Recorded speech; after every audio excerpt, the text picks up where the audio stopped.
Hey, what's going on, guys? This is James from the Research Revolution. I'm over here on Senator Blumenthal's page, and this is General Dunford speaking about what is going on in Syria. I want you to just take a listen to this.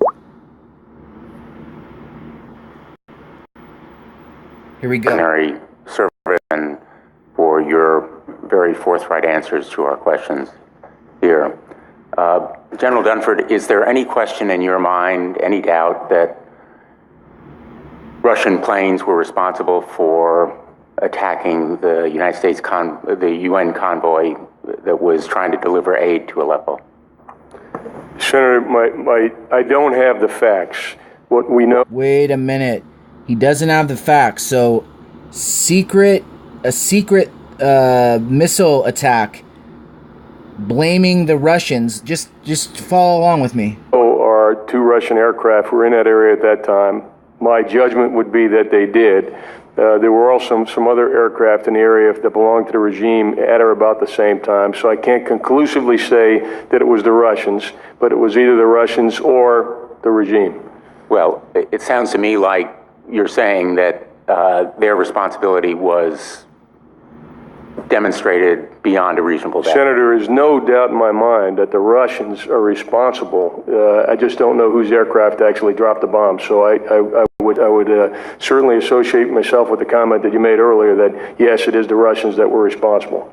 Which is a war crime. I'm not asking for your legal judgment, knowing that you would probably disclaim your expertise as a lawyer, but you would agree with me as a layman, as a military person, that act constituted a war crime. It was an unacceptable atrocity, Senator. Would you agree with Secretary Kerry in contending that what ought to be done is a grounding of all aircraft in certain areas of Syria, including that one? I would not agree that coalition aircraft ought to be grounded.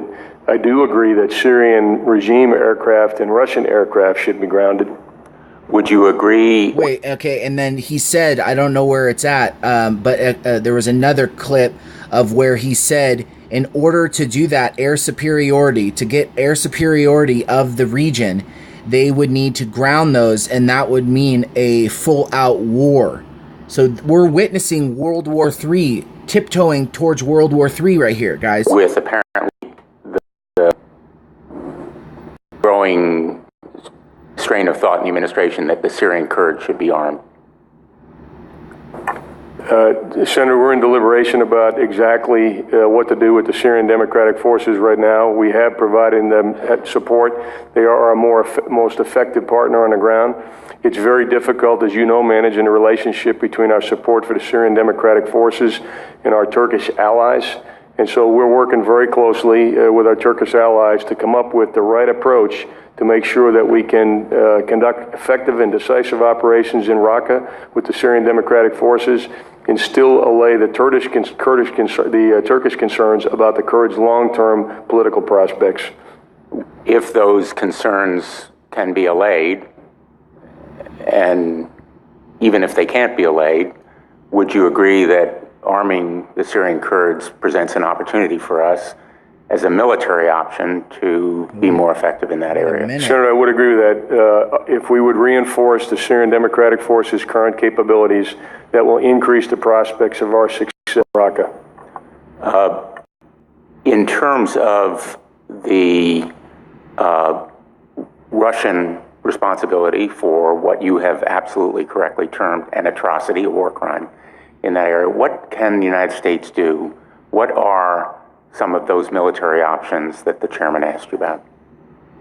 Senator, I'd prefer to talk to you in private about military options that might be being discussed as future options the president may have. I think right now managing the Russian problem is largely a political, diplomatic problem, and that's what Secretary Kerry and the president are dealing with.